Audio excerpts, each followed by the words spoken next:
Welcome to the Salt Circle Podcast. My name is Hank. With me, it's Cutie Ben. Oh, that's a boring one. Come on. Come on. Really? That's it? Sometimes he's a nurse. Sometimes he's a motorcyclist. That's such Sometimes a fucking he's a lame podcaster. poll. Oh. I wanted to be girl with perfect boobs. Come on, man. You're killing me.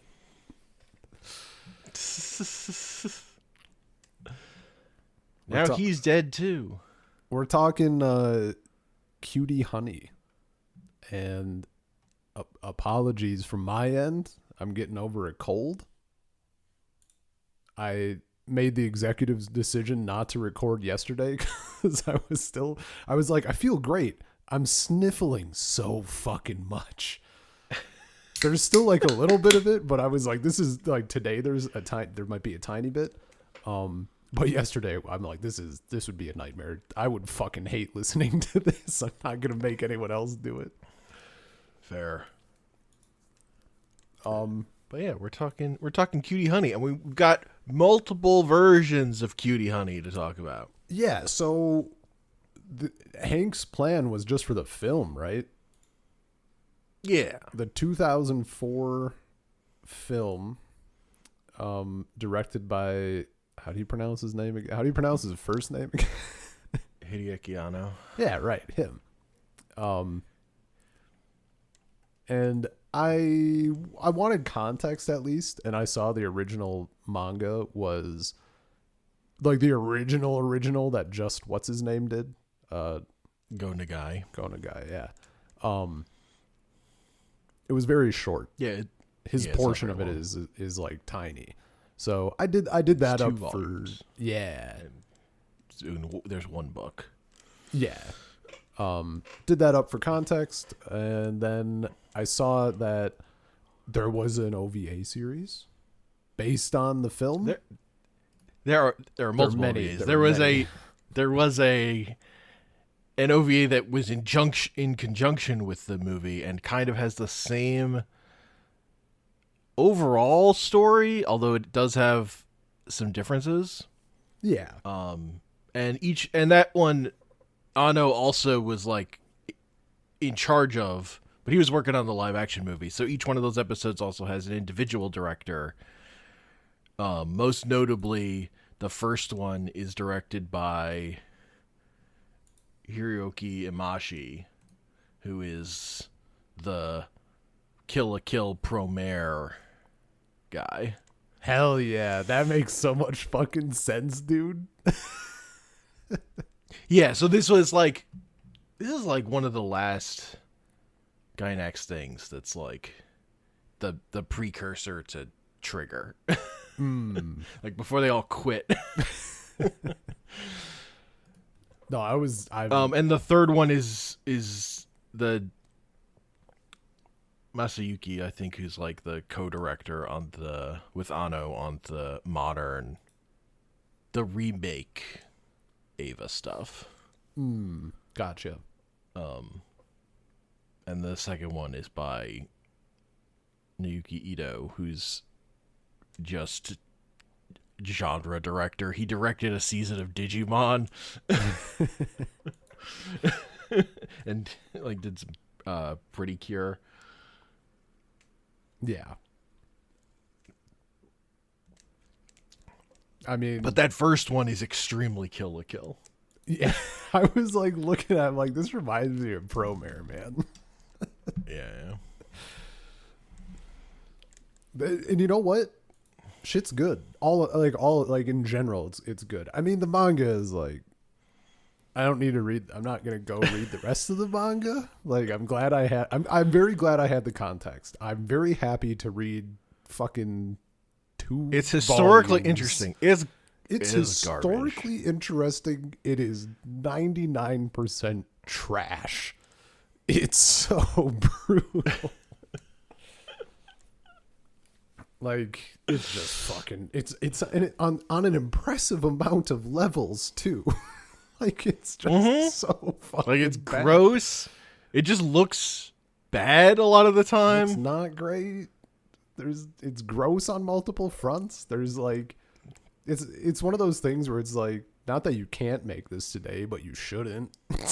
Shouldn't have been made then. Yeah, it also just feels like he didn't care about it, really. Sure. Because of the flippant way he just kills characters. Yeah. It existed to pitch an anime. Like, it didn't really exist to be a manga in and of itself. Yeah. Man. Yeah, no, it's like, it's whatever. It's just Kamen Rider ripoff, but with a lady who gets her clothes blown off and is used to write some really crass stuff. Yeah. Just extremely crass. Not in goddamn. And not in a funny way. No, it's not funny. It's not like there are jokes. They're not funny. It just feels bad. It just feels gross reading it. It's of a piece with the series he got famous for. Which one specifically? The ecchi one or whatever. Yeah. Ecchi? Yeah, I forget what it's called offhand. Harenchi Gakuen. Right. Which I talked about on that Salt Palo. I talked about Go Nagai stuff. Yes. Because that's a whole other thing. But you see the vision reading this even.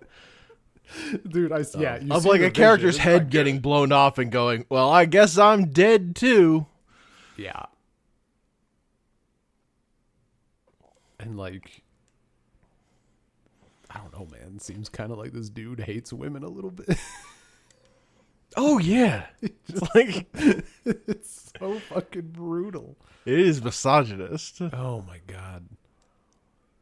That's why these new versions are good, because they've taken out most of that stuff. And it's just fun. I mean, look, the movie started, the film started, and we should say the movie and the OVA that has their own subplot. The story has almost nothing to do with the story of the original manga. Yeah, there's character overlap, and that's there's a tiny bit, right? Her being an android, and it's whatever. They're two characters. Yeah, none of the supporting characters. I guess also her some dad. of the villains, but yeah, the villains villains by name overlap, but they're also just so different. That's true. Some of the villains are. Sister Jill is not at all. I mean, that's kind of. I am kind of glad that was one of the reasons. I'm seeing her in the original versus this is very interesting. What they did. Yeah. Also, manga was from 73. Yeah, 73. 73 to 74. And the film and the OVA are both from 2004. Yeah. So quite a difference. There were other versions of Cutie Honey in between there. Dude, I don't even feel the urge to check those out. We already have Peak. Yeah. I mean, it's. I mean, I didn't really even have a super urge to check out the OVA, but the movie's so good that I'm like, well, I might as well, and it's good. I really like the OVA too. So yeah. No, particularly the first episode, the one directed by Imashi. Yeah. One. Oh, dude, because the action is so fucking good. It's so fucking good, dude. I'm like, this just pops off instantly. And that's my thing. It's this is an exercise in genre, so it's just all about executing genre well, and you can make a good thing. Yeah. The fact that it's also horny is incidental to me, honestly. So, but you're making an action superhero thing. Just make the action good, and you've got a winning formula. Yeah, you've got a cute girl kicking ass. It's fun. The thing that I was thinking of while watching I think more so the OVA, just due to the nature. I guess also the film. Honestly, I was thinking about, because like this is. I would say also the film is less horny. Easy. Yeah, it's not even close. But I was just I feel like I should also make that clear. Like the film is, because you have real people. There's a real woman there. It doesn't objectify her as strongly. Like she still hangs out in her underwear. Yeah, but her clothes are not actually getting blown off nudity. In the way. There's not full nudity. Her shirt doesn't get cut in half and one of her boobs popping out. Like that doesn't happen in that movie. That happens in the OVA. So one of my things that I was thinking of while watching the OVA more so than the film, because the problem back in my day meaning like when I was like when Death Note wasn't an anime, I was watching this OVA and I was like, past me would be fucking furious. But I was thinking about it because like that stuff still does get me, right? If I'm watching an anime and it's like a little bit too horny or whatever, I'm like, with Dan to Dan, I check that out and I'm like, this brand of horny is just, it feels fucking weird. I don't like it. Not that it's even bad. It's less horny than this is. So I was thinking like, why am I chill watching this? Why am I having a good time? And I think it's because regardless of the intent behind it, when I was watching it, I felt like the people making it were like, this is fun and funny, as opposed to I'm going to draw this and then jerk off to it later, and it's for you to jerk off to as well. Like it didn't feel horny in the way of like someone slobbering over the page while they're making it and being fucking weird about it. It felt horny as in like, yeah, tits. If that makes sense. Like it's fun, as opposed to creepy. Yeah, I think there are a couple moments in the OVA that I would say go too far, but mostly was it the helicopter dick?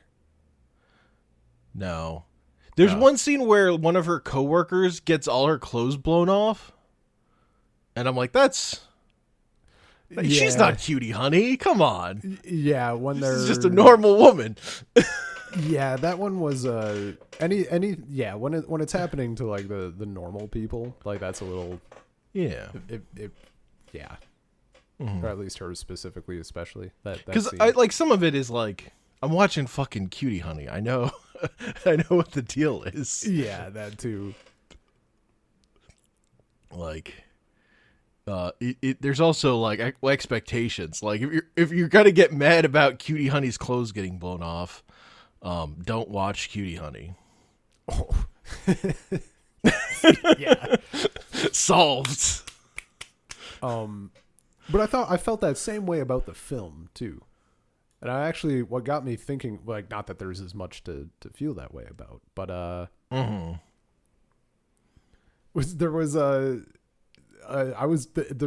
reviews or the reception section on Wikipedia for the film is fucking funny.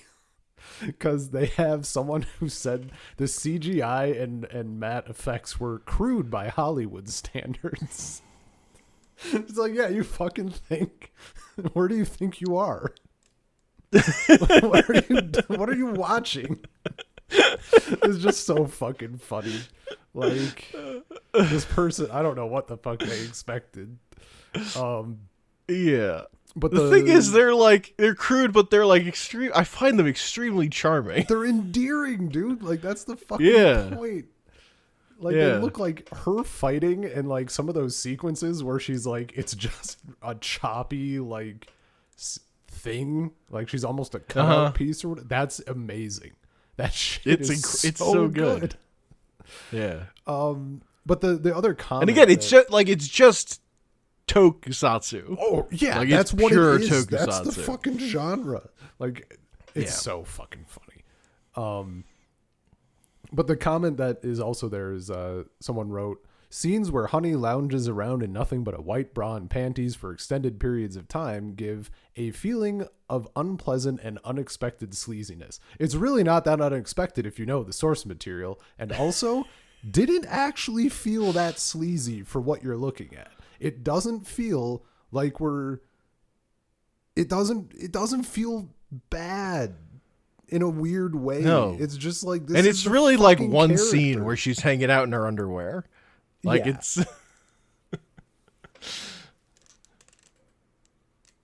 Yeah. like, I don't know. Like part of it is, you know, if you're doing up Cutie Honey, you're probably desensitized at that point compared to like if you've never seen this shit before. But also like I think this was not that bad. This was this person's angle. it's you can maybe you can shine a light if this is accurate. The same person, I forgot about this follow up, but I did read it before. So that comment about the sleaziness, despite being aimed at children with villains similar to those from Power Rangers, not Super aimed at Sentai. children. Yeah, right. I was like, am I crazy? This wasn't aimed at children. I think. No. That's so funny. It's in a genre that is often generally aimed at children. I think there's one Cutie Honey thing that's like less targeted at, that's like less horny and more trying to be like a normal magical girl thing, I think. Well, then but I haven't watched it. Yeah. Why would you? But like that's not this. Yeah. I like it's so funny that these people like just had no idea what they were looking at. I don't know. I knew what I was in for, and I was very excited when I turned on the film and we were like less than 2 minutes deep, and she's like, I guess this will have to do, and wears a trash bag as an outfit. It's so fun. I'm like, oh, okay. It's so fun. This is great. Coming from the manga to this, I'm like, oh, this is perfect. It's very fun. Yeah, animation made for people in college age, really, Yeah. or whatever. Like otaku, they exist. They made this. God, and the fucking, I don't know if I assume this character came from one of the different iterations and had existed before, but the police chief in the, you know, we saw her in the film first for this selection. Not Chan. Yeah. Dude, so good. So that character is her roommate in the manga. She has the same name. Oh, it is. that I didn't even character. fucking remember that. Why would I remember her? I She literally died. just looked it up. Hell yeah. But yeah. Yeah, they just like completely reimagined that character. Well, yeah, This is as opposed to someone Cutie Honey's human friend. as opposed to someone who gets vaporized. Yeah, because the modern material cares about characters in a way that the original manga does not. Yeah. God.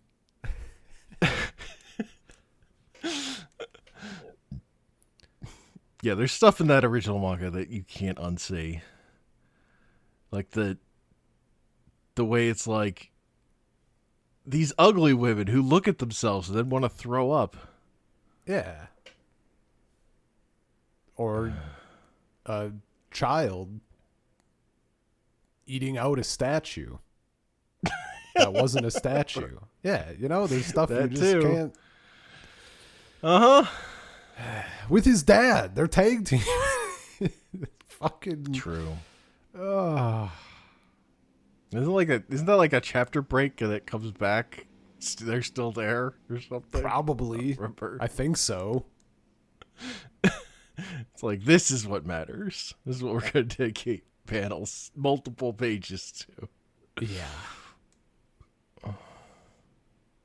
But complaining about Go Nagai only made him more powerful. So, like, I'm not I can't even be mad. Like that's what made it popular. Yeah. You only give him more strength by yelling about it. I mean, the thing is, like, that's not what. But it is funny to think about, like, this is garbage. And adults who looked at it at the time also went, this is garbage. But those sick teens that only encouraged them. Yeah. They were there to oogle Cutie Honey, and they were there to laugh at that police guy who kept getting his hemorrhoids chopped. Chop. Mm-hmm. Mm-hmm. That's peak humor. I love to see someone's hemorrhoids bleeding out on the panels of my manga.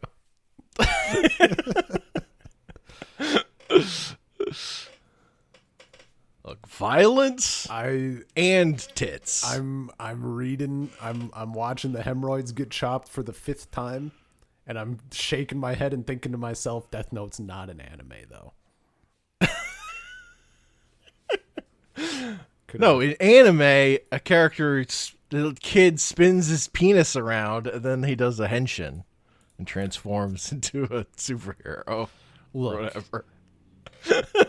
That's art. Like, it kind of got me, honestly. Like, it's just so fucking ridiculous. Yeah. Like, and then they It's immediately just get arrested. stupid. Like, they had just They're only doing get it put in because jail. it's stupid. Yeah. The fucking what's her? It's much better because Natsuko's so fucking mad about it. Yeah. Dude, all the cops being like little happy chibis all the time, and they're like, she's standing with the megaphone, and like they're just attached to her. Like, there's one that's such a good bit. And when they're getting exploded, all the cops are still like smiling and shit.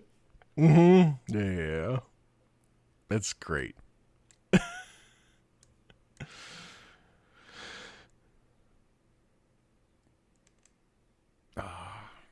And it just fucking moves. It's like just got such good energy to it. Dude, you know what? That was the other thing with the fucking film. You start it up, you see that it's an hour 33 minutes. Oh, my heart. Mm-hmm. Oh, that's Godzilla time, baby. Hell yeah. That's how films are supposed to be. And shit fucking happens. Oh, yeah, that movie bangs. Actually, even when stuff isn't happening in that film, like there's not a ton of action on screen, like stuff is still happening. I was actually really impressed with the scene in the elevator after which claw is it? The bluish one? Oh, I don't fucking remember. Fuck. Gold Cobalt Claw? Panther Claw in the film. Oh no, Cobalt Claw. Panther Claw is the overall thing. I was just reading.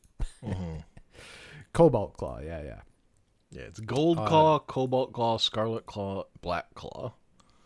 Right. And well, I guess because they're the same fucking universe version iteration. Yeah. But when Cutie Honey burns Cobalt Claw in the elevator, and she's like just like crying and yelling and being sad and shit, and then it's afterwards and her and Natchan, like, that's fucking good. It's good. Like, it's legitimately just really good. It's so fucking funny that movie is horny and it's silly and it's whatever, but then it's also like pulls that off. It's crazy.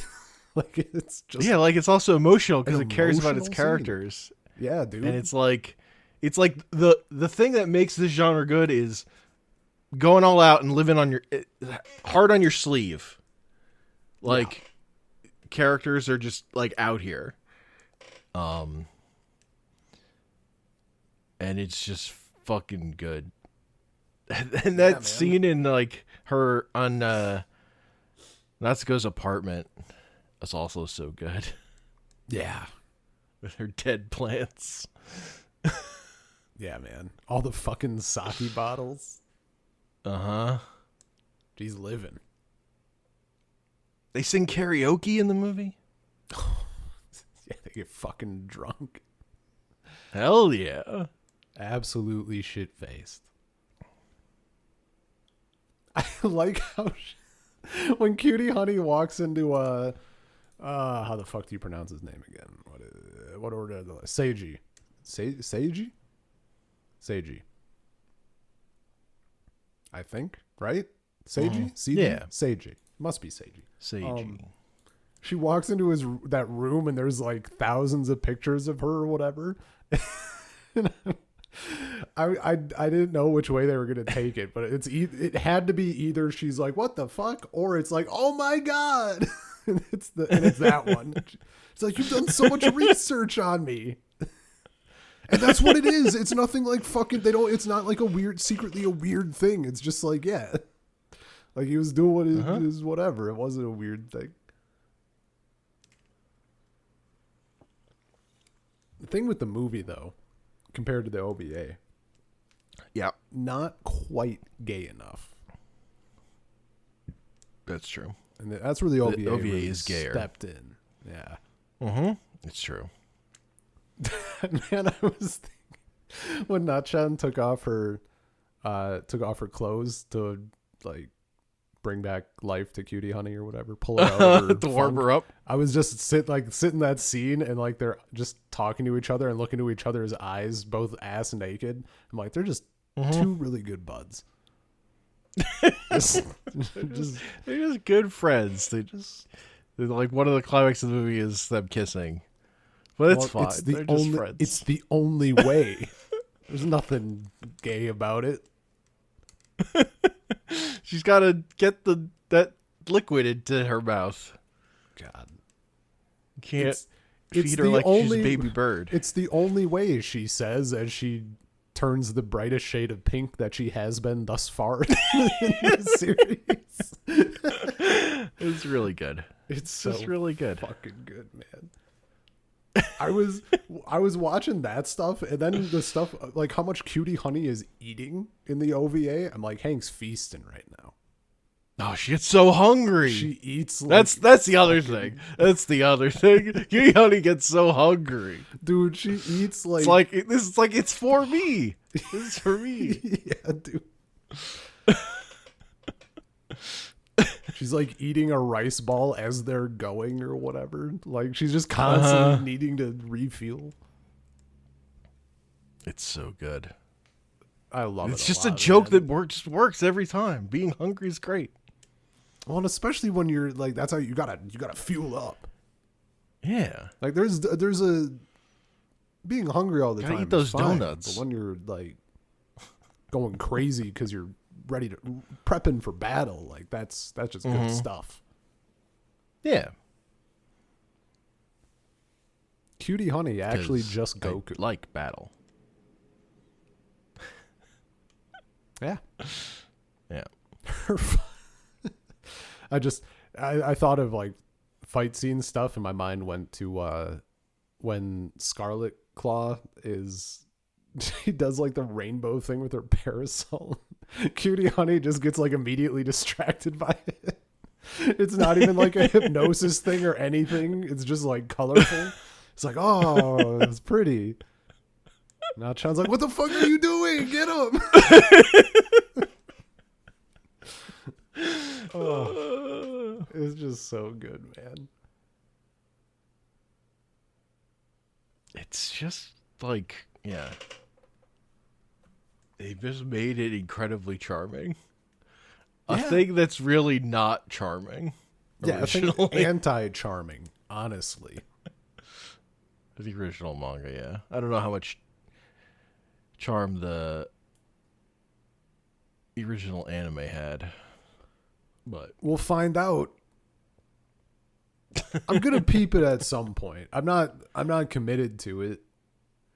Because look, if I really does have that opening is a banger song that they reuse here.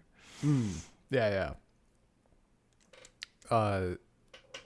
See, it's great because if I hate it, I can just tap out and then put it real low on the list. Hell yeah.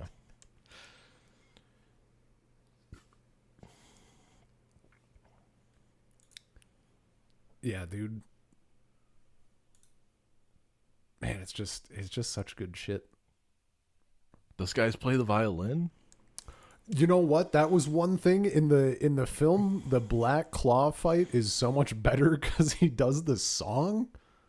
Right? I should say. Yeah. You know what? I should say they do the song because I honestly have no idea what the deal is. I think one half is male, one half is female.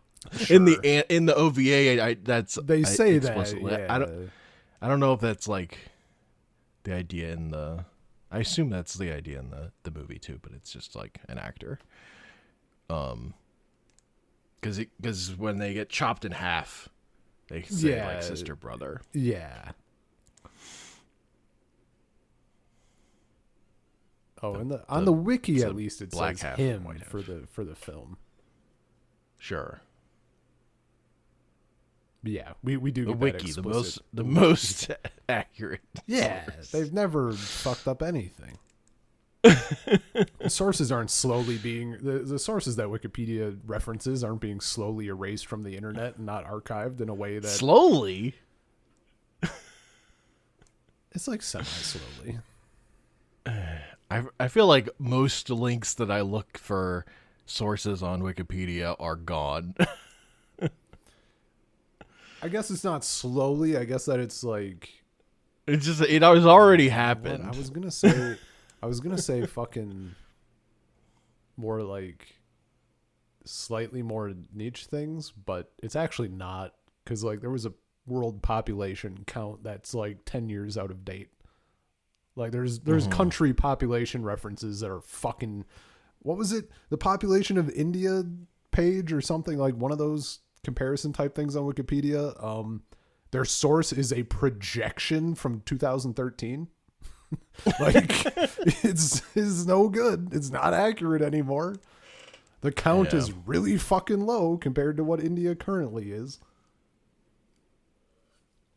And I was looking at that in reference to an AI, which then said that India's population is way off. I'm like, Yeah. And that's the fun part is that like you still need to check fucking Wikipedia sources, or if like I don't know, if you know something in your head, like right now India is the highest population country, right? It like surpassed China, and I had heard that, and Wikipedia disagreed with that on whatever page. And I'm like, So then you have to go fucking find it. Yeah. No, but it like really puts the fucking lie to Wikipedia as a thing that exists now, that like of the sources needed thing, because so many of those sources are web pages that don't exist anymore. Yeah. There's because that idea was based on an idea that the internet was a thing that would exist in perpetuity, but instead it's Wikipedia that exists in perpetuity. I think not those other websites. I think there probably is, based on what I've seen. I think there's more of a movement to like archive that shit, specifically like the shit that Wikipedia is referencing. They will archive. So it can be like referenced even if the page goes down, and then they link both of them, which is good. But that doesn't help the shit that's already gone. And it kind of, and for all this stuff that's like for historical shit, you know, that's not especially well-known shit, right? Like stuff about George Washington or something isn't going to be like crazy updated all the time in drastic ways. And that information exists in so many places.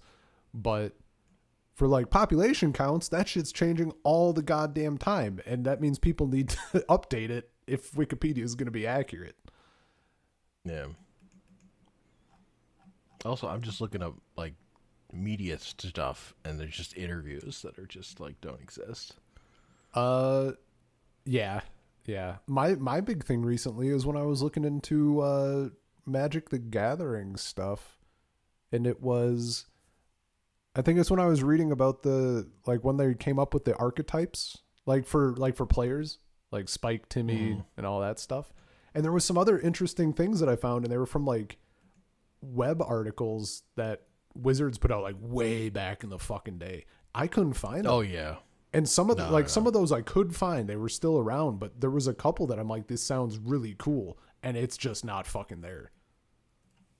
Which is slightly more Wizards' fault than anybody's, but like. But I mean, that's just the way of the internet is these website redesigns happen, and like all the archived content just fucking breaks. Yeah, goes away. Yeah, it's a little rough. I had to go crack down the Frank Karsten article on the that I mentioned on the Wayback Machine. Because I love that I'm in a Frank Karsten article, but like that article is like only exists in the Wayback Machine anymore. Yeah, dude. Ugh.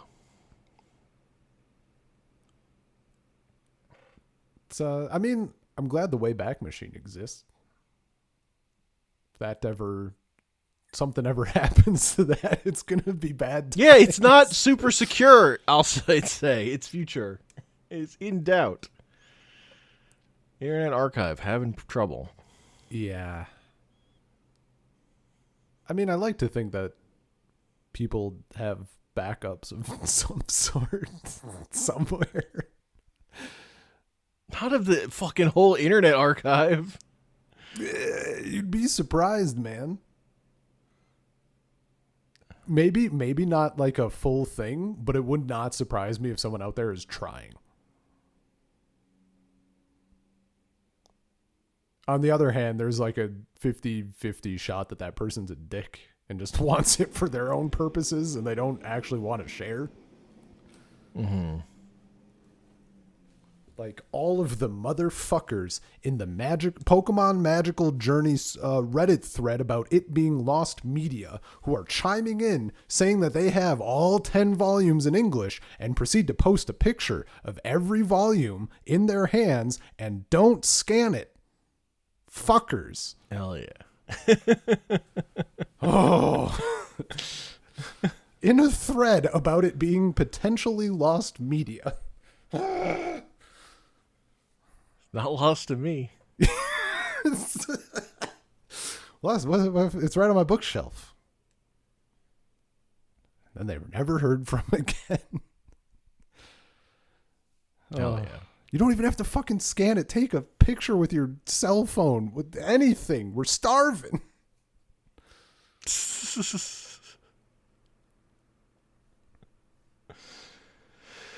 Actually, to circle back as a segue for Cutie Honey stuff.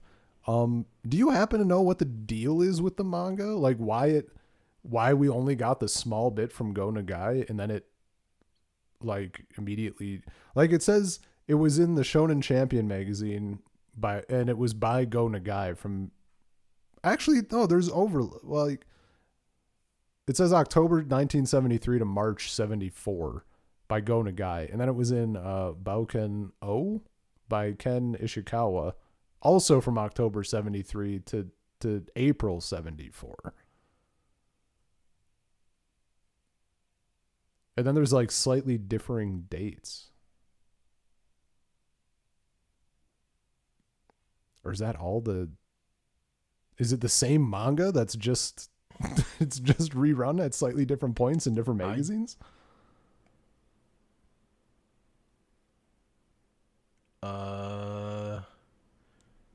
It's probably just different series. Oh yeah, it says okay. I should have reading. During the same time, other short manga series were published in different magazines than the original and by different creative teams. Interesting. Yeah, I wonder if they were closer to like either closer to what the TV show was doing or just like other potential things for what the TV show could be. Yeah.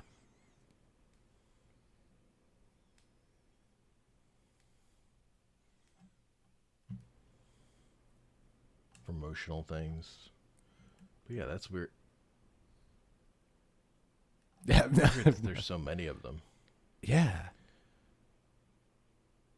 That they were all just, I think the big thing is that when I saw this before and glanced at it, I didn't really internalize that all of them were 73 to 74. Like, I thought it was just, when I glanced at it initially, I thought he just did that initial run. And then like after that, it was just following years, right? Or something. I didn't fucking look at it. Oh, that's funny. Yeah, I have no idea what the deal with that stuff is. I'm like I assume it's like not. Yeah, I'm curious, but I'm sure it's just like there's just not a ton of it. Yeah. Right. Yeah.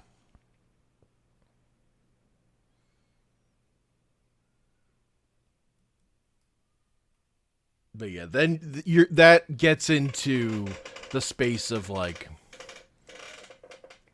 old manga being impossible to find in English or whatever, right? Like, yeah, we have this nice modern collection of Go Nagai's Cutie Honey. I don't know how feasible it is to track down these other Cutie Honey comics and find them. Because like a lot of the stuff that we get for manga of that's this old is like stuff that got like re-edited together and repackaged down the line anyway. Yeah, this is like the way all that Tisca stuff is. Oh my god, there's so fucking much of that. I mean, even just like some random stuff. Like there was a sumo manga from like 72 that I wanted to read, and that like no fucking shot. It's out there. It exists. You can find it. It's just not translated. Never like. Yeah. Probably. I mean, it might be eventually. Probably more feasible that it gets like a machine translation at some point that someone puts out as a better than nothing kind of deal. Nah. But.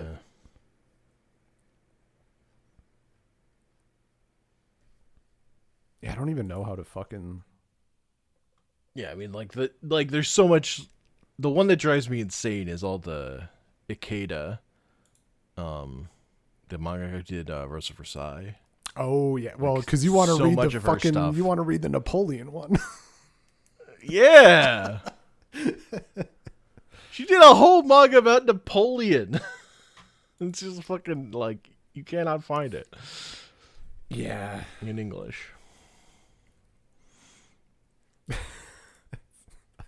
This is a wild thing. That is very funny. That I mean, it sucks, but like it's fucking wild that it's not in English. Mm-hmm. Well, it doesn't have Oscar in it, so yeah, people don't care. But even like all the stuff that like doesn't have good like a lot of the fan subbed manga of stuff that's that old also is trash anyway. Like unreadable. Yeah. Oh, dude. When I was going through which we'll talk about more on Assault Pile, but when I was going through Karakano, like the first chunk of it was a pretty good fan translation. I would say it was solid. It took a while for me to be like, is this fan translated? And then, yeah, it was. And then it was in a chunk that was a horrible fan translation. I mean, god fucking awful. To the point where I was like, I looked for another version because I'm like, why the fuck did I grab this? This all exists officially. And the reason I did is because like this is apparently like the pack that's out there. Like I couldn't find it. I couldn't find like all of the volumes from the official release. And that was god awful. And then the last chunk of them were the official English ones, which were good, obviously. But like, God, it's just so bad. Yep. That shit's frustrating.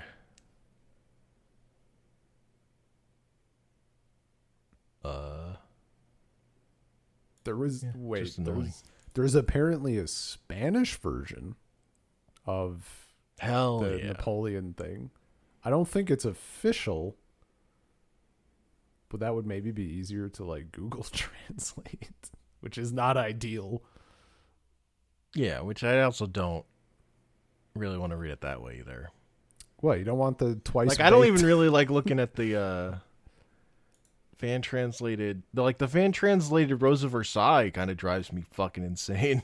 It's like makes me very happy I have those books that have like a good modern translation. Like I told you not to read Rose of Versailles because I couldn't find scans. Yeah, we were trying to find the good one, and we didn't because then they didn't use SAG, right? For the other thing they used like fucking something else. Yeah, SAG is from the like modern nice printing. Like the new translation or whatever. Yeah.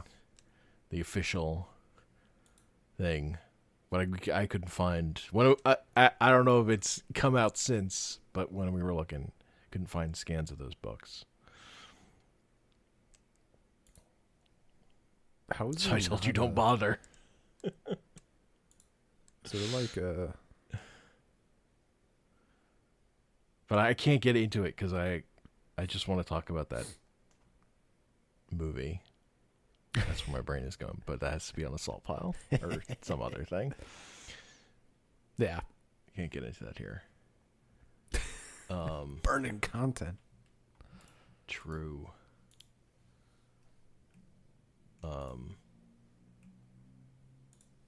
So it's very funny if you think about any manga that's good that isn't translated, but Cutie Honey. Got a nice modern translation. God. Honestly, whenever I think of Well, Cutie because Honey, the funniest thing to me about that is like, this is definitely on the more readable end of Go Nagai stuff I've looked at. Yeah, that fucking makes sense.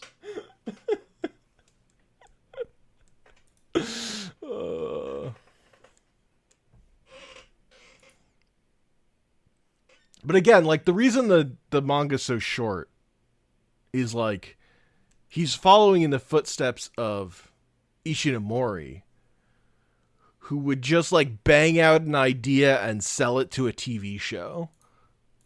And like that was like the business he was in. Yeah.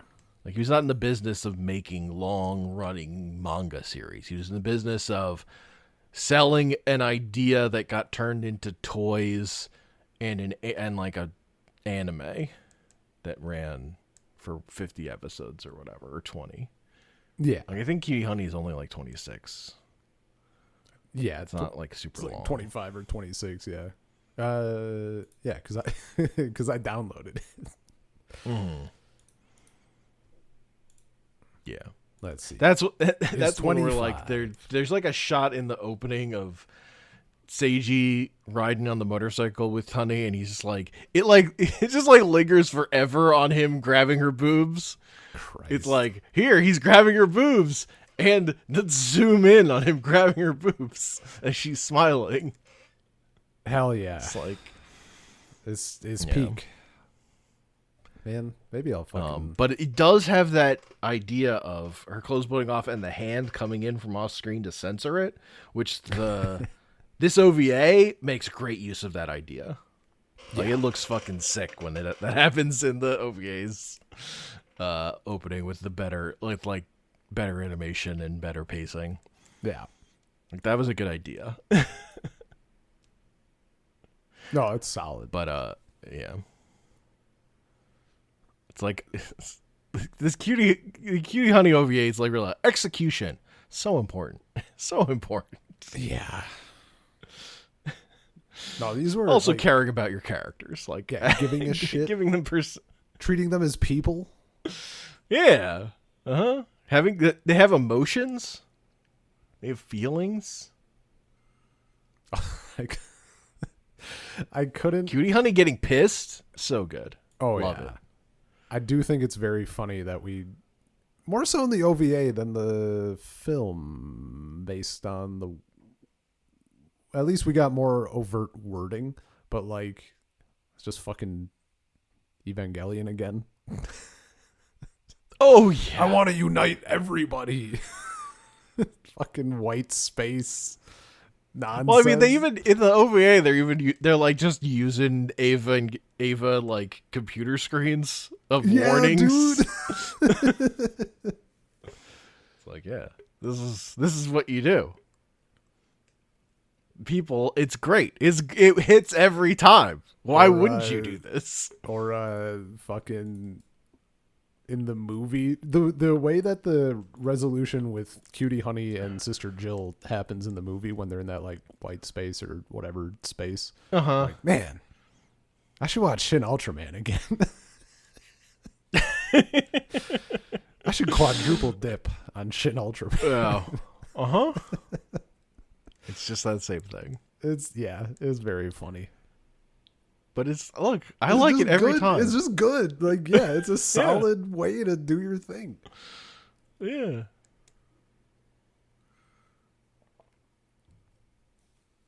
Because essentially it's the same thing. It's like this is good. It's so funny, like, to me, like, yeah, this is superhero stuff done correctly. Like, fucking Marvel can't figure it out. Yeah. But, like, yeah, dude. it's not that fucking complicated. No. You just have to be fucking... It has to be sick and earnest. Yeah. And just, I don't know. I mean, for Shin Ultraman, just like having it be a few stories instead of a fucking 3-hour slog. That's also true. They should put out some superhero films. I don't know how long Shin Ultraman was, but they need to put out some 90-minute superhero films. They don't make 90-minute movies anymore. Yeah, well, Shin Ultraman was 2 hours-ish. Yeah. There's probably some 90-minute films out there. Probably horror movies. Yeah. There are probably 40-minute horror movies out there coming to, like, streaming or whatever. Yeah, I wouldn't doubt it.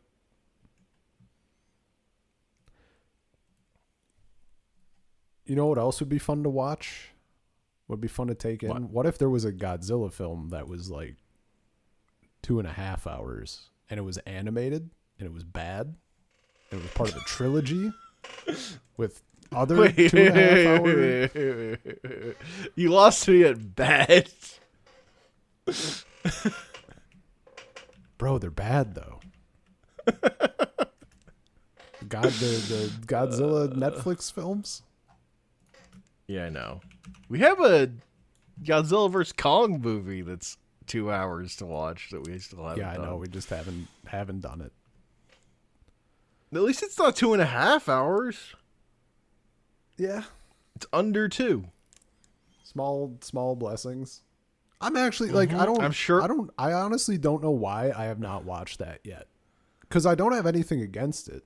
If anything, I think I like those films more than you did by like a significant margin. I hate all the human stuff so much in those movies. The thing is, I liked Skull Island the most. I liked the King Kong movie the most. That one, yeah. I was thinking of Godzilla. That one had Samuel L. Jackson. Like, easily the best human character. Where he incorrect, and it's very important that the movie is like, he is wrong about this, but he sees King Kong as a metaphor for Vietnam. Yeah. And the movie is like, he is wrong. King Kong is not a metaphor for Vietnam. This man is wrong, but this is what he believes. That I find very fun, compelling. That's a compelling movie to me. Mostly it's that I don't have the patience to watch 2-hour movies. Dude, it's like me. this didn't happen this time, but like it was like 4 times in a row. I was like, I really kind of do want to watch The Batman. And I was on like a 9-hour flight, and I'm like, nah, it's still not enough time to, to watch that film. Literally nothing else to fucking do. I know. No, I've just been in like I retrained my TV watching muscle. I can watch TV again, and now I can't watch movies. But this Cutie Honey movie, Oh, it was a breeze, dude. banger. This is easy because it's fucking just sick, and it's not that long. Hank, do you happen to know Yeah. what volume or page or whatever the SAG panel is on? It's definitely volume 1. It's early because it's the King of France is still alive. True. The original King of France. I found it. I'm Not original. The previous.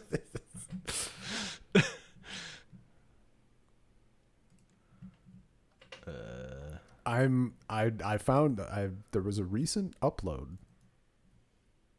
and I'm digging because I think it's it is the SAG. It's right there. Someone uploaded it. Oh hell yeah. Hell yeah. Yeah, 2019. I was like 2019 to 2020 seems like it's the correct thing. Yo, I have it now. Mm-hmm. No, the page 39 where the Marie Antoinette's mother like freaks out because she realizes how fucking ill-suited her daughter is to be the Queen of France. The way it's phrased in the official translation, like with she hates to think or whatever. Why can't I see fucking? Yeah. Page 39. There's a candle on the left side of the page. 39. It says 39 in the bottom corner. It's like 42 in this file, but it's 39 on the printed paper of this old translation, so I don't know what it is in the new one. But it's early. There's a candle on the left. There's just a candle panel on the left. I'm not going to be able to fucking find it. Oh, hey, there it is. That middle part. Yeah, hates to think. Yeah. Perhaps the crown and status of a queen shall only bring misfortune to that spoiled, frank, and unexceptional daughter who hates to think. The fan translation translates that as perhaps the position of Dauphine and then Queen will merely bring calamity for my naive, gentle, yet altogether uncognitive daughter? ? Oh, God. That's where I'm like, nope. This fan translation goes right to the trash. Dude. Sorry. Yeah, that's really just fucking not. Just bad. doesn't have it. It just doesn't have it.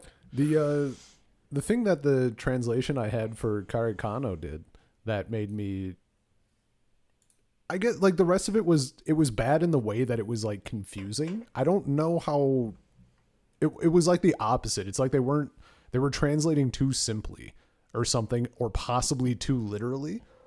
So it like I'm like, I don't know what the fuck you people are trying to convey. But they also did a thing that's always funny, and they just like didn't translate the word baka and instead did like the little asterisk, right? Baka is idiot in Japanese. And I'm like, I just made me think of the fan translation of Death Note where someone says all according to Kaiku or whatever. Translator note, Kaiku is plan. And it's like, just fucking translate it. Oh, you fucking asshole. Oh. I mean, that shit is funny. Like, it's funny in hindsight, but while you're reading this shit, it's like, ugh. It's meme worthy. It's highly memeable.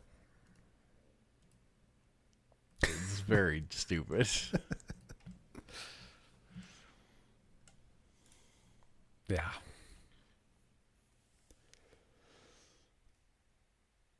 Oh.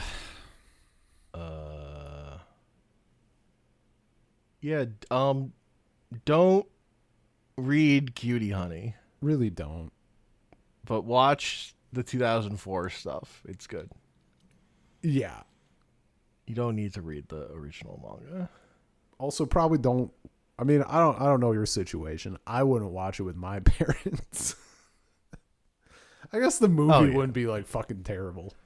Honestly, my parents would think it's like the dumbest thing of all time. But yeah, they just wouldn't like it. Yeah. That OVA though.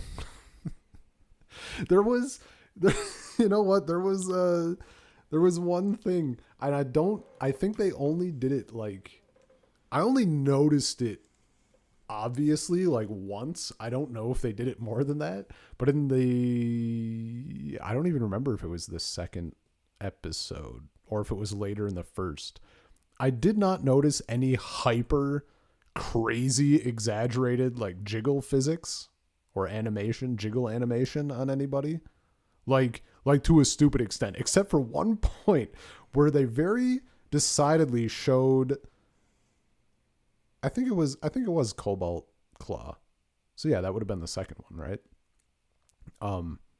She like took one tiny step forward and her tits just like went crazy. And then Cutie Honey did the same thing. Like she took a small step and also just like a stupid amount of jiggle. And it fucking got me because like they didn't really do it to that extent. And I didn't notice it after that. So I'm like, that's good. See, the horny can be funny. It can be a joke as opposed to being uncomfortable. Like this is good. Yeah. The thing I think I kept thinking of just because like we talked about it recently was Gunsmith Cats. Yeah. And how annoyed I was at that thing. Yeah, dude. Like and this, I'm like, yeah, this is fine. And see, I had enough fun and like I wasn't enough annoyed to like cut Gunsmith Cats, right? Like I read it. Yeah. But like this is so much fucking better. Like this is way more of a fun new, like even when like people are getting their clothes shredded off or whatever, and for the most part like it's not super uncomfortable. Like there's that one that you mentioned that like that's a little unnecessary. Well, and the big part to me is like the action is good. Yeah. Whereas like one of my problems with the OVA for Gunsmith Cats was the like violence wasn't good enough.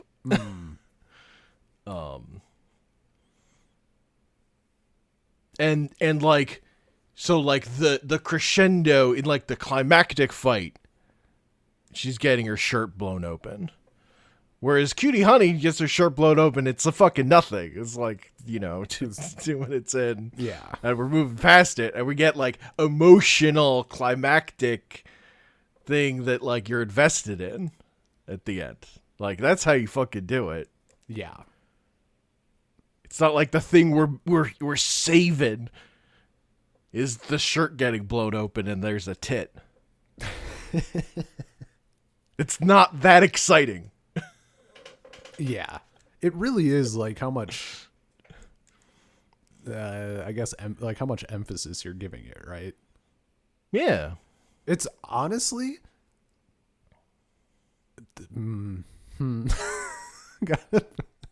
trying to navigate this way through the phrase so I don't sound fucking hyper weird, because it's dangerous. It could be dangerously close to bad arguments that people make.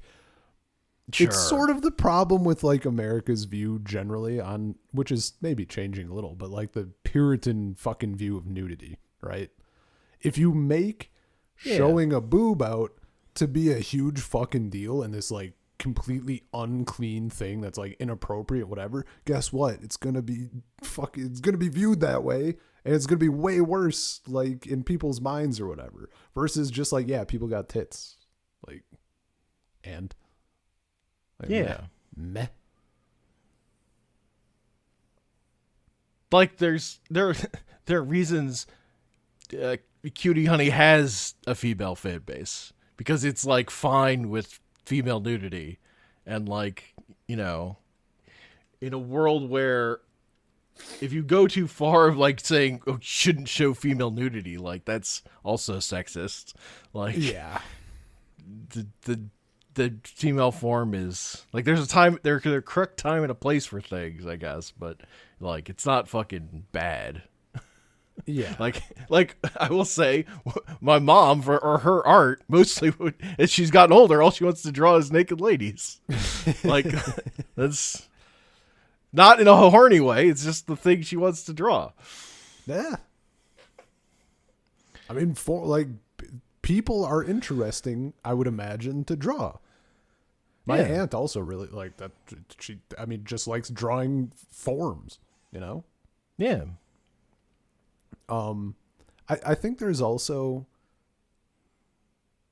me. I mean, I'm thinking of the OVA. The OVA is just like hornier, so it's like Yes. more of a thing. But like nobody. No, it is still like, you know, a piece of Gooner art. Yeah, yeah. Like, you're not putting that shit. Like, there's like, people buying. Like, let's be clear. Let's be clear here. No, bro, it's not Gooner. Okay, it's a respected medium that's telling a tragic story about a heroine who's. But I do think a big part of it is that there's nobody in the OVA being super gross to Cutie Honey. Like in the manga, people are being fucking disgusting to her. It's horrendous. And everyone is being super gross to her all the time. Even the people who are on her side. The kid and his dad are like technically on her, like they help her later. That's fucking that's arguably worse than the villains doing it. Like that's awful. Yeah. But in the OVA, you really don't have it. And even the one like Cobalt Claw is like making her comments about like, oh, pain and pleasure or whatever the fuck. But that doesn't feel like it's directed only. It's like it'd be anyone in that position, right? Like that's just her thing. And it's not in a really fucking gross way either. I think actually, while she's saying it, maybe this is intentional. Cutie Honey's clothes don't get fucking torn off while she's saying that. Like she's more clothed than she is at other points. Or like Seiji, he's not being fucking weird about it. I think he does the one thing and then he gets like punched in the fucking face or whatever. But like what he does isn't even that bad. Like he's not being really disgusting about it or whatever. Yeah. So like it feels way less like she's being oogled by people. Mm-hmm. And I think part of what makes the original manga more readable, even though it's so gross, is that it's such trash. Like I mean, like it's so fucking it's such fucking garbage. You're like what am I gonna get fucking mad that this is like it's trash. It goes like so far over the line that it like circles back and you're like but it also like it's not like well drawn. Yeah, no, it's not like it's fucking Berserk where you're like this is awful. Like this hurts to watch. It's like fucking the guy when Cutie Honey is posing as a statue and she like makes a noise, which is fucking awful also. And really the kid asks if his dad like screamed or moaned or whatever. His dad's like, "What? No." Well, if I had, he's like, "Did you make?" He's like, "Well, if I had, it would have been like, oh God." And it's like, yeah, this is where we're at, I guess. Like it's really fucking poorly drawn cartoon bullshit. That's just awful. Yeah.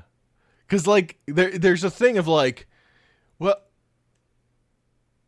a criticism of sexism is kind of, at some level, it's only worth it if, like, you're pointing out a thing that's problematic with something that is like good in other ways. Or if it's not like super obvious, right? If it's like this looks fine and nobody's acknowledging that there's something that's like not okay.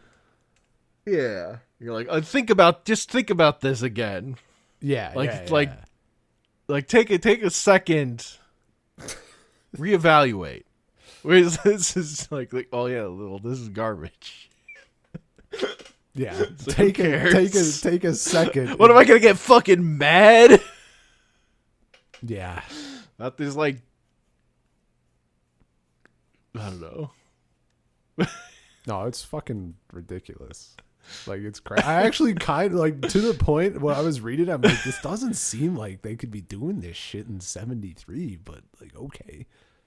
I mean, people, adults, there were people mad about it. He was like it was the thing of like being aggressively coarse to like make people mad, and then the people that liked it, like, it only emboldened them to like teen boys, yeah, to keep buying the magazines or whatever. Yeah.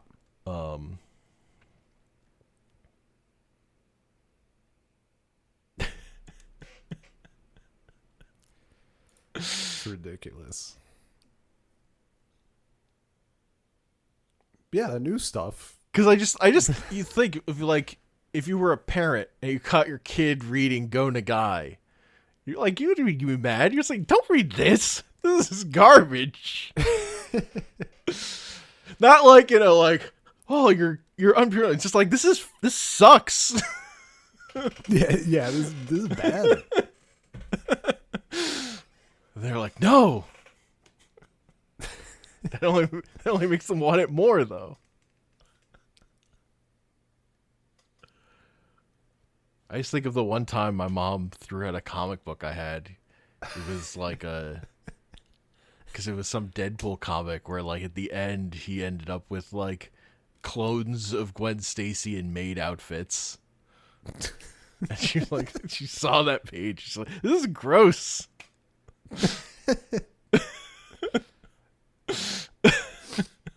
I'm like, yeah, but it's a joke. Whatever. Yeah. I had a second copy because it was like a free comic book that came with Wizards magazine or something. Hell yeah. That's so fucking funny. See, I got like the stuff that's not even worth taking away. My mom laughs about it now. She's like, like she gets real fucking sheepish about it because she knows it was like ridiculous. She saw my Green Day CD and saw that they swore a lot, and I got it fucking, it was gone. Like, yeah, she fucking laughs about that one now. They're like Pokemon. She like had no idea about it and happened to ask someone at the store if they knew anything, and that person happened to be like a fucking fundamentalist Christian or whatever. And my mom took this stranger's opinion at face value. So like Pokemon wasn't allowed for a hot minute. That went away very quickly, but still like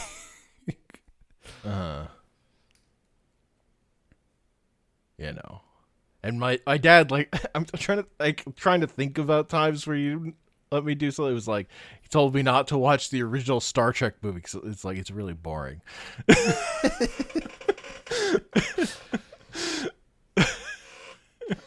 Yeah, it just takes it forever to get going. Yeah, that's what I'm like. I mean, I've thought about that too with my kid, right? Like, what are you doing? This has been done so much better in this show than like, what are really? Yeah. This is bad.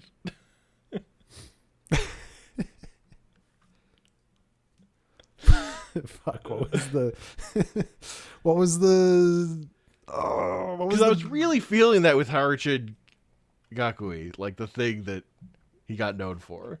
Because, like, it's terrible. Like, it's just really bad. Yeah. It doesn't even have, like, the redeeming aspects that the Cutie Honey Manga has, which is being a Kamen Rider ripoff. Yeah. Like, so, like, if I were a parent, I'm like, don't fucking read this. Yeah, exactly. Like, Man. this sucks. But that's what gave him all his power. Yeah, sometimes you got to be a hater. It's just a play. Sometimes. I don't know. Sometimes you just have to fucking let it go. Say, yeah. Some stuff just sucks, but it's fine. Just, if you get mad about it, that's worse. Somehow. Well, there's like a thing like being mad at the time versus like if you're still mad about it now. Like, yeah, it's a thing that came out like 50 fucking years ago. It's ass. Well, yeah. Like, yeah. But I try to like think about that in terms of modern stuff too. Like, I feel like it's a lesson worth keeping in the back of your head. oh yeah, sure.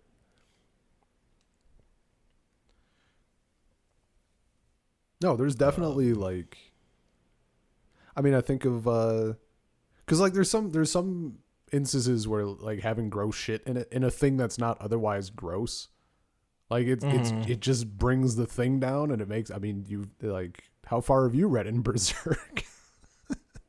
Yeah, usually like a gross thing, it's like, oh, I don't want to consume this anymore.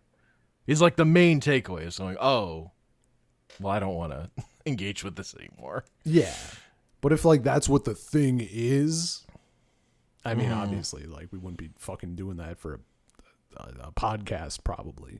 But like if it's, you know, like Go Nagai stuff, like you did that of your own volition. Yeah. Also, you're the one who holds the gun between the two of us, so like you'd be choosing what to do. And I'd be forced. Yeah, I didn't make you. I didn't say, Ben, you have to read Go Nagai. Yeah, no. Like I knew there was never a doubt in my mind that the film, I didn't know about the OVA obviously, but you had seen the film and like I looked at the director, I looked at the genre and I was like, yeah, it's probably fucking rips. But I just wanted the context. So yeah, and also that's the movie I was sure rips for 20 years. I just hadn't gotten around to watching it. And then I watched it and it ripped. I was like, hell yeah, this is great. I could have watched it years ago, but I didn't. But you know what? It's still great now. No complaints. Hell yeah, dude. So it's very funny to like build up a thing in your head for 20 years ago. Yeah, no, it was just fucking sick.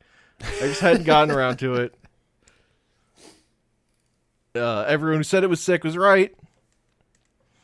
I don't think I've ever done that in my fucking life. The only thing I've done is be like, this is ass. It's actually turbo garbage. And then I gotta eat all those. I gotta eat fucking 20 years, 25 years in some cases worth of hate. Be like, fuck, sure. It's like perfect.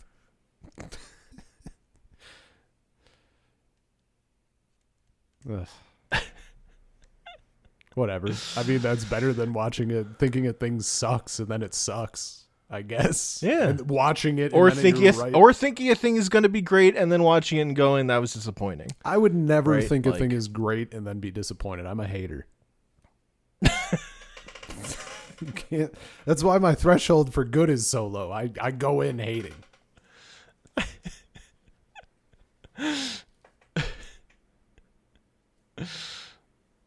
Fair enough. I went into Dragon Ball hating. I went into fucking so many things hating. Mm-hmm. And here I am. And yet you won't watch Andor. That's different. I like hating on Andor. I think it's fun. I think it's fun being a hater. I don't actually hate Andor. I just don't feel the pull. Because it has the unfortunate circumstance of being in the Star Wars universe right now. Sure. The last episode feeds directly into an episode of Rebels. Yeah, but I've seen Rebels though. Yeah, So you saw the thing that happens after that episode of Andor. Yeah. Look, someday something will. It's just very funny that Genevieve O'Reilly is still playing Mon Mothma. And she voiced that character in Rebels. It's someday, still very funny to me. Someday, someone's gonna put out a Star Wars thing that captures me again, and then I will probably be able to ride that hype into doing Andor. But that it would have to be like a main canon thing because you don't think Visions is going to do that, right? I think they'll do stuff that makes me hype, but I don't think it doesn't hit hype in the same way, right? Because that just makes me want more non-canon things. It just makes me want shit that's like unrelated. Yeah. Although we are getting a whole show out of one of those shorts. Yeah. I mean, or miniseries. They're throwing enough stuff at the wall that I expect something else to hit for me, which is like the advantage of quantity over quality. Eventually, something's gonna do it. Maybe it would be The Acolyte if I'd give it a chance. Maybe it'll be that Darth Maul animated show. It might be the Darth Maul animated show. Maybe. Probably not. Go in hating. That's the... Look, I'm either wrong and it's good or I'm right. I can't lose. Nobody told him. Only somebody had told him. That's the best one. That's my favorite one. Never fucking mentioned Batman the animated series was good, you son of a bitch. You knew this whole fucking time, you knew and you didn't tell me? I did know this whole time. Unbelievable. I had all the clues. Yeah, and then you were just holding Mr. you were Policeman. just you were fucking showing me like good stuff. But then behind the fucking curtain you had the entire DCAU behind it.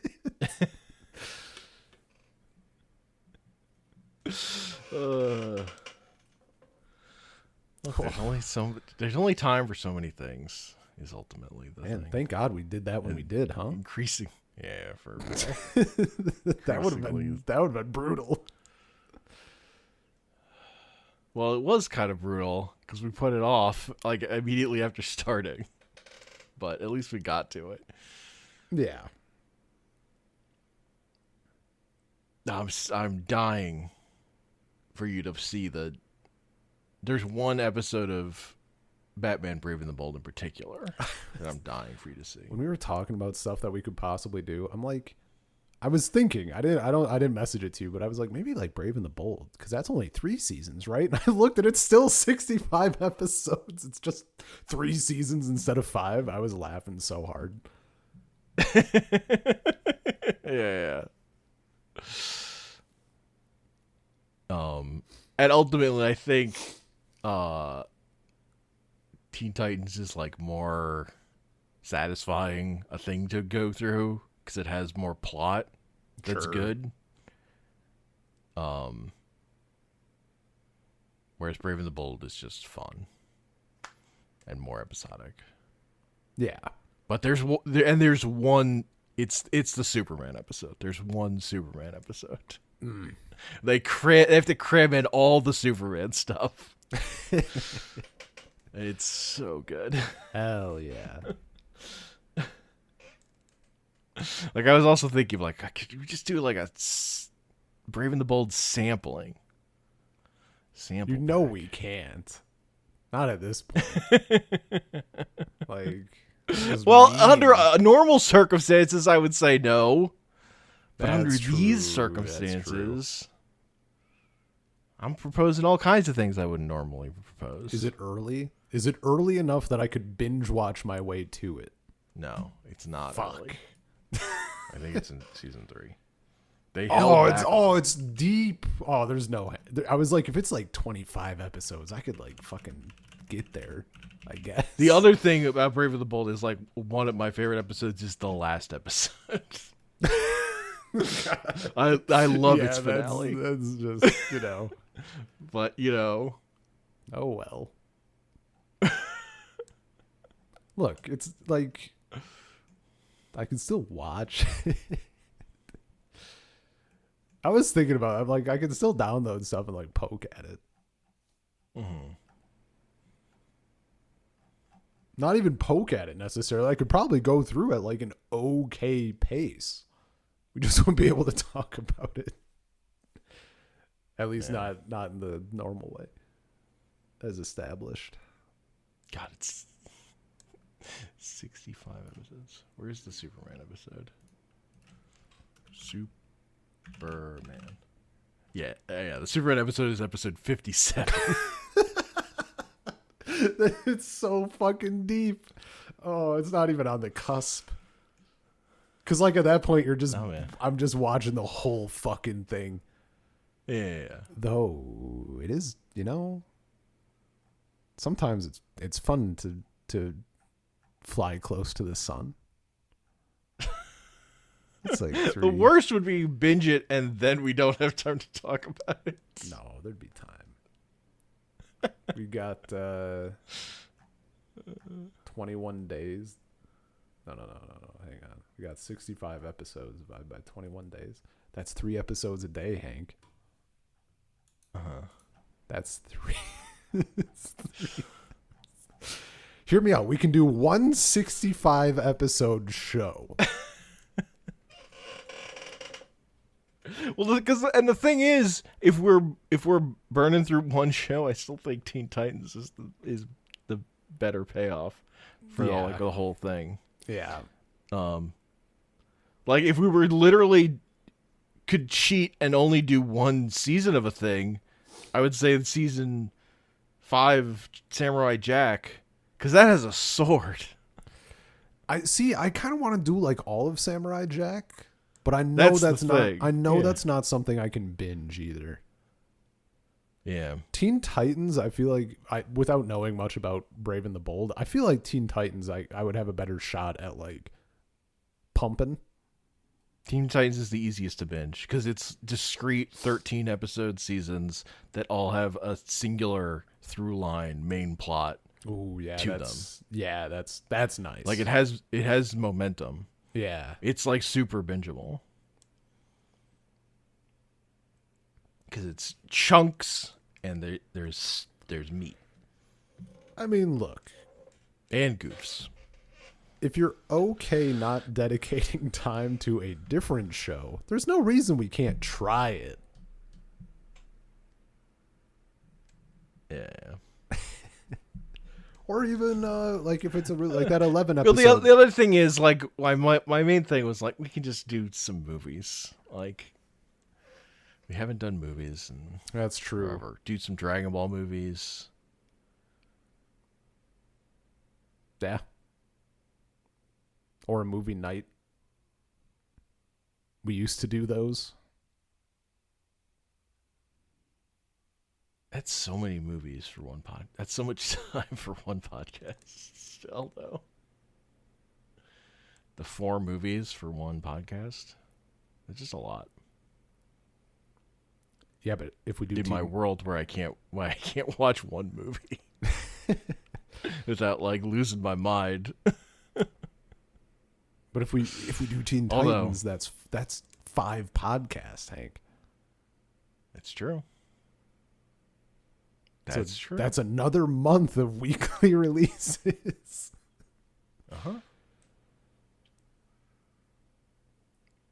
Get us through August or whatever. Yeah, we don't have that fat ass backlog anymore. We do not. Anyway, I think that's the end of this podcast. Yeah.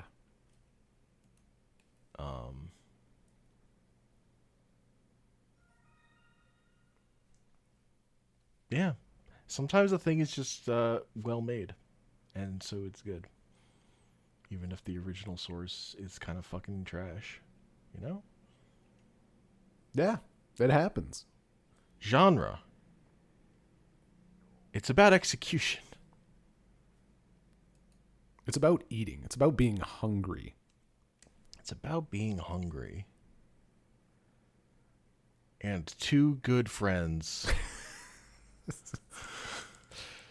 Just a couple of bros. Just like, I can't remember their fucking names.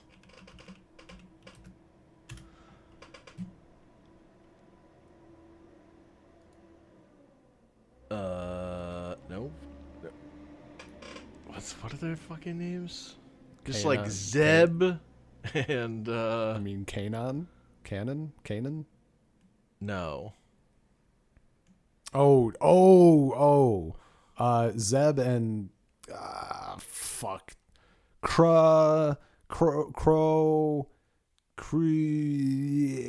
something. Starts with C, I think. Chromos? Fucking name. Agent Callus. Callus, that was it. Look, Yeah. Chromos pretty close. You're just like Callus and Zeb, two bros huddling together for war. Dude, the fact that they were ass naked, looking into each other's eyes. Nachan is telling Honey what her favorite food is so she can cook it next time, and she'll eat it all. Should have drawn them like actually overlapping their bodies a bit more instead of sexily posed on top of each other. Yeah, but yeah. Wasn't I'm just saying, like, the surface area thing didn't really make sense based on the staging of the scene. Yeah. But it was funny, which is the important thing. Yes. By Gooners for Gooners. It's not a Gooner media, man. How dare you? Well, the medium isn't only for Gooners. That OVA is for Gooners. Death Note's not a fucking anime. In the Cutie Honey OVA 3-part series is not for Gooners. All right? I know Gooners. They don't watch good shit. Gooner? Sometimes good. the Gooner show is good. No. Sometimes the Gooner No. show. No. This can't be a Gooner series, because if it was a Gooner series, it would have to go with the other Gooner series I've watched in the bottom tier of my list. I've not watched many Gooner series. One of this comic book critic I follow on social media, she's just buying like every Gooner cover for this current Rogue series. Hell yeah. It's very funny. That's great.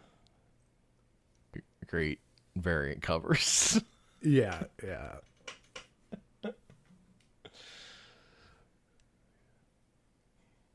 Because it's like Rogue in the Savage Land. Bro, maybe I should be reading this. What? He's holding back again. He keeps doing it. Motherfucker. Dude. I mean, if you want to say list of pieces of media that I know rule that I haven't gotten to, my comic book list is fucking massive. I just meant because like Savage Lands is like their kind of Conan type thing, right? Yeah. Yeah, that's so me coded. Does she have a sword though? Does she get a sword? Because that would be something. I don't think so.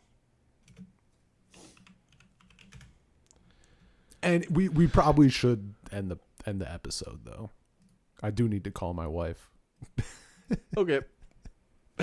Not like need, but I probably should. It's been like 9 Yeah. minutes. Salt Circle Podcast, gmail.com. Salt Circle Pod on Twitter. saltcirclepod.bsky.social. Yeah, she mostly looks like she has a spear on these covers. That counts. Spears count. A spear is a sword.